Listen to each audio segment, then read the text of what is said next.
Hello, everybody. I'm Daniel Buisson, international schools publisher, and I'm here with Sandy Morale and Claire Medwell. Did I get that right? You did. Okay. First of all, can you tell us a bit about yourselves and how you got into English language teaching, and what inspired you to become course writers? Okay. Want me to go first? Okay, Yeah, fire away. So yes, what got me into English language teaching? Well, my first degree was art and drama, and I wanted to travel and see the world, and it was a ticket to ride, really, doing a CELTA. I landed in Portugal and fell in love, and so I had to take it seriously. So I went on and did an MA, and then later a PhD. But that's how I got into language teaching. But I got into teaching small children because I had children of my own, and I realised just how easily they were able to pick up the language. And being in the classroom and teaching a group of children once or twice a week is not the same as bringing up bilingual children, but you can do very similar things, and they're able to pick up language in a similar way. So that's really when I began teaching small children, so back in the early 90s. Yeah, I have certainly my beginnings were quite similar. I've lived and worked in Madrid for the last 23 years. And I moved to Madrid after having graduated, quite recently after I graduated, to teach English. The idea being to travel the world as well. Exactly the same happened to me. I met my husband, who is from Madrid, and I'm still in Madrid or near Madrid to this very day. I began teaching at the International House in Madrid, first as an adults teacher, but then became a lot more involved in the Young Learners Department, which is when I realised that was the area I really wanted to teach in. So first in primary, and then became specialised more in pre-primary. And from there, branched out into publishing, and an opportunity arose to write a sample for Cheeky Monkey, which was one of the forerunners of Dex. And that's how I began in the world of pre-primary. Yeah, I didn't say how I began in the world of pre-primary, Yes. I suppose, in publishing anyway. Hmm. How did I begin? I did some work for Oxford University Press. I think they must have seen some presentations that I'd done, and they asked me to write some activity books for one of the, I think it was Cookie and Friends. And then Paul Drury from Macmillan got in touch. He had seen me present in 2001, and this was, I think, 2006, so 5 years had gone by. And he said, "Oh, I saw you 5 years ago, and I'm wondering if you're free to write a course, or if you'd like to put in a sample." And that's how it all began, really. And I had actually had a sample because I had been asked to do something for another publisher, and I wasn't sure if that was going to work or not. And it was about a little teddy bear called Polly, based on a puppet which I used in the classroom. And I showed him this sample, and it turned into Best Buddies, which was my first course for Macmillan, Mexico, which is very exciting. Speaking of puppets, we haven't Yes. introduced Dex. Oh, Here's Dex. Dex. He's the Of course, protagonist of about you. today. Yes. So you didn't actually travel the world, but you found your partners, respective partners, in Yeah. Portugal and in Spain. Yes. Absolutely. So let's move on to Dex. Let's talk a little about Discover with Dex. So who exactly is Dex, and what inspired the two of you to write this particular course? Okay, I'll start with this one because Dex was first and foremost a monster when I was first asked to write the sample. And I was asked to write the course because I'd been involved in Captain Jack. And I proposed a sample based on Manny the Monster, which is still an idea which I would one day like to publish because I think it's a lovely idea. It was met with positive responses, but the Macmillan publishers decided that a monster wasn't a good idea. And we moved into Chippy the Chipmunk. That didn't work either because it was like another course book's character. And then we had an alien. We also had a squirrel. We had a Oh, squirrel the at one squirrel, point. that's right. Okay. Okay. So, and this I think is also because it demonstrates just how long the process is and how detailed it is before you take on a character or the main character of the course. And we knew that we wanted something that could be born from an egg. And when Claire came on board as a consultant, we decided on the dinosaur character, and then just kind of grew from there, really. So he was, we wanted a name that began with D for dinosaur, and Dex just sort of came, and there he is, and he's done really well. I remember the first drawings I did of him, and they were not that dissimilar No. from what he looks like today. Then again, you are an artist, Sandy. Okay. No, but it's interesting the experience that the fact that the children themselves, the main course characters, discover the egg in the garden, and then the children with Dex learn about the world around them. Yeah, the name discover. And they grow with him. Yeah. Which I think is a really nice part of the course. The fact that the children in the course are growing with Dex, as the children who do the course, who are there in the classroom, also grow with Dex. Yeah, so and that Dex is part of the family, becomes it's almost like a little brother, really. Yeah, he's lovely. Yeah. Sometimes misbehaves, but he's behaving today. Yes. So Dex is aimed at pre-primary children, as we all know. So what's so special about teaching this age group? I think it's a very, very special age group. I'm passionate about teaching this age group. Huge differences from primary age children. First, because they're so very, very young. It's their first encounter with something, kind of a education institution, so to speak. We were discussing earlier that in many countries it's not compulsory education, but places like Portugal, places like Spain, over 90% of the children will be starting education at the age of 3. It's not compulsory yet. But it's not compulsory, no. Yeah. So what's special? They're very young. As we're English teachers, but we're not just teaching them linguistically at this age. We are looking at the whole child. They're having to become sociable within. They're learning how to socialise with other children. Emotionally, it'd be quite difficult for them initially, for many children in a classroom. Values, behaviour. It's a minefield, isn't it, Sandy? Yes. And a lot of teachers, I think, don't realise that what they do will be supporting their development in so many ways. I'm very specific about maths at the moment. I'm really interested in how what we do supports the child's maths development. Just so a simple routine. Well, they're talking about days of the week, for example, in Dex level 3, they learn about the days of the week. And the learning of the days of the week is about knowing that there are days in a week and there are 7 days in a week, and that there are weeks in a year. Or if we want to go further back, that there are hours in the day, that it's the days made of a morning and an afternoon. I mean, that children learn that by going over those things with their teachers. So we're reinforcing a lot of their general development in English, and I don't think teachers really take that seriously enough. We're not just teaching English, we are helping a child develop as a whole human being. So for those teachers who are starting out in preschool, what advice would you give them? To read, if they've got a course book, to read the teacher's guide. Because if it's a good course book, then it will have a really good teacher's guide, and it will help them enormously with the theories it'll help them enormously with how to teach that particular course and to make the most of the materials they're using.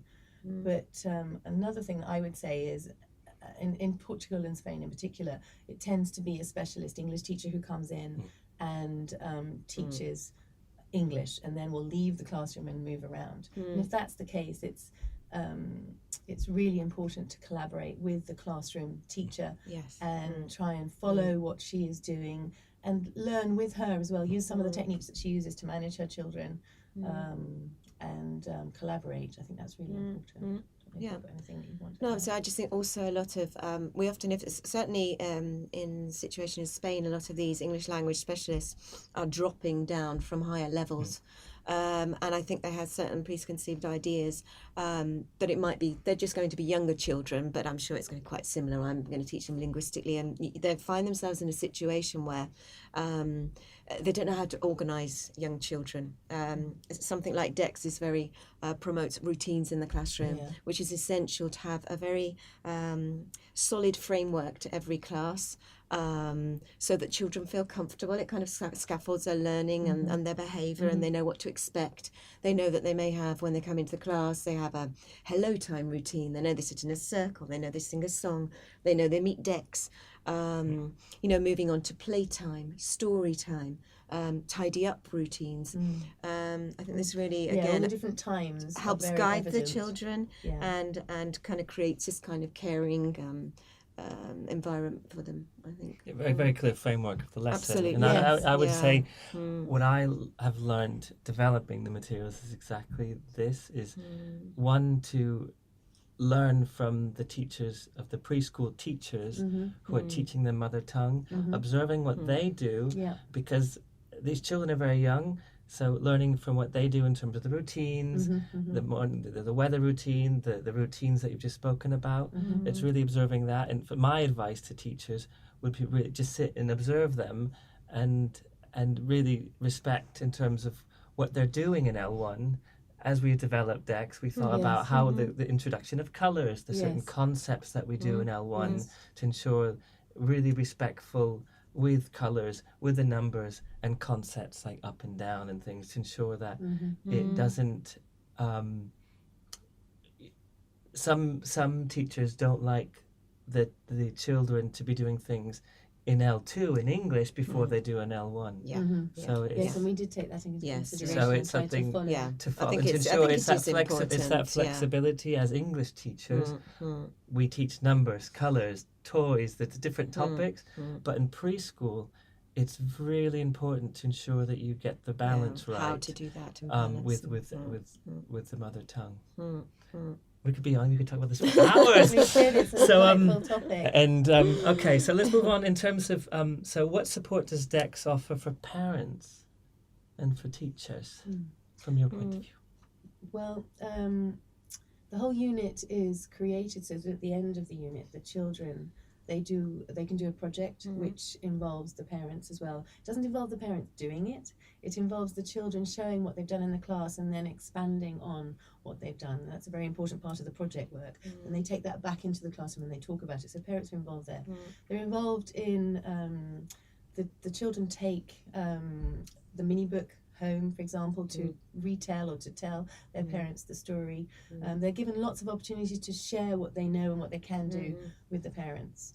And then there's lots of support for teachers to share information with parents. So what are the children doing in each unit, welcome letters, how to assess children, or rather look at their progression. I prefer that to assessment, and sharing that with parents. And they also have a really nice part on the website where they can look at different materials and they can do little online games with the children as well, I think. And the song CD as well. Oh, yes, of Again, course, that's something yes, they take that's home right, with the absolutely. song that they've so they can share the songs with their parents. sing with their parents as well. In the car. In the In the car, car. or in the kitchen when they're having breakfast, in the bath and having a bath. Yeah, lots of those things. For the teachers, well, I'm one of the things that I think is fantastic. I'm really proud that Macmillan took that step, was to create a rather different teacher's guide, which supports teachers who are confident, and it gives them just very brief steps of what they can do on one page. And then there's a more detailed support step-by-step lesson for teachers who don't feel quite so confident. And I think, and it's also in colour, and I know that might seem a bit sort of, well, so what, but it actually makes a huge difference because you highlight different parts of the lesson. And I think that Macmillan did brilliantly to have brought this, for Macmillan this was an innovation. And I think it's a really useful one.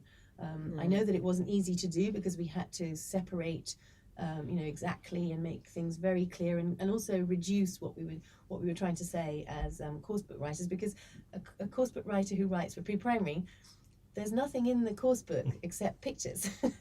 So our job is writing the teacher's guide. And so taking that so we write a teacher's guide, and then it had to be sort of transformed into this format. So that was an interesting experience, but I think it was it worked. But it's I think that it's very staged. One of the things which I found when I'm no longer in the classroom every day, but as a teacher I found it very important to stage my lessons, and we've brought that into the course. And I think that's very clear in the teacher's notes as well, and I hope that is one of the elements which the teachers find in one of the parts of the course which the teachers find very supportive. What you would add to that? No, I agree. I think the kind of materials that Macmillan produce now in pre-primary are really cater for all the possible needs they can of their pre-primary teachers. I think in terms of resources, DEX is a very, very complete course with, it's not just decks, there's a wall hanging, there are flashcards, there are story cards, the story cards as well with the questions you can ask the children on the back, just questions. There are certain things which, suddenly come to mind. There are so many elements. And of course there's a digital part which can support the teacher as well. Of course, yeah. Yes. So just what you mentioned, that you said the teacher's book was innovative. So yes. That's how we say the word. How do you feel? What other aspects of DEX that makes it innovative? Well, this might sound a bit silly, but I think that we're really focusing on listening and speaking, and I hope that has made it clear that I know that that's what we should be doing with pre-primary anyway. But we've really tried to help teachers honestly do listening and speaking before anything else, and to do it properly. And I think that's actually why we won the ESU award in November, because it was about promoting oracy, and that's what we did at DEX, is really does support listening and speaking in the classroom. And all the activities are based on getting children to use English meaningfully and to feel confident about that. And so we're encouraging teachers to do a lot of repetition, but repetition in different ways with language. And we've given them the tools to do that with all the different games that we use, all the different activities, the songs, the chants, Just the thinking rhymes. as well, the functional language, where we brought in those very, very simple, you brought in the very, very simple dialogues which children can practice, which come from the story. They've been, again, it's meaningful repetition of it in different ways, different manners of doing it. For me, that's what's innovative, I think, and I would also like to highlight the projects. I've already mentioned them, but I did an awful lot of research for the projects, and I think that project work is not just going home and coming in with stuff. It's supporting children to do things in the classroom, to use language they already know, but then expand that language, and so it's classroom based, but then it has to leave the classroom to expand it even more and then come back. And we've got some, I mean, my favourite one is the Bones project, which so the children know the parts of the body, and learn that they have what bones are, and they feel the bones in their hands, and they look at x-rays and see what's inside, and then they recreate their hand using pasta or whatever. And another thing I think is very important is that we shouldn't say, oh, everyone has to do a pasta hand. Some children might want to make a hand out of Lego, or some children might want to paint a hand or print a hand, and so they should be given those opportunities, and we're encouraging that in the classroom. I know a lot of teachers shy away from those kinds of activities, but they are there for those teachers that don't, and I think that's important. And making them become, sort of, by doing that, making them become, even though they're so young, more autonomous, becoming more independent. Things about the projects as well, it's getting young children to work in a team, which I think most teachers will shy away from, because they're too young, they can't manage with that. But it's not, we're laying the foundations for them to be able to do that, and I think that's very important. Yes, the measuring, that's another lovely one. They have to draw around their, I really enjoyed that one as well. They have to draw around their feet and cut it out, and then they work in pairs and use the feet to measure tables, to measure carpets and things like that, and doors. And then they go home and they do the same at home, and then they come in and say what they've measured at home. It's really nice. Lovely. And, lovely. So where do you see infant and primary English going in the next few years? Who would like to know? The $1 million question. The $1 million question. We were having a discussion about that actually as we were practicing for this, and the idea of the digital aspect. And I mean, I'm not a digital person myself, but I do recognise the fact that children are very digital at home. So there will always be a digital component, but I really hope that does not overtake. The children need to engage, they need to do things, and it needs to be away from a screen. So as well.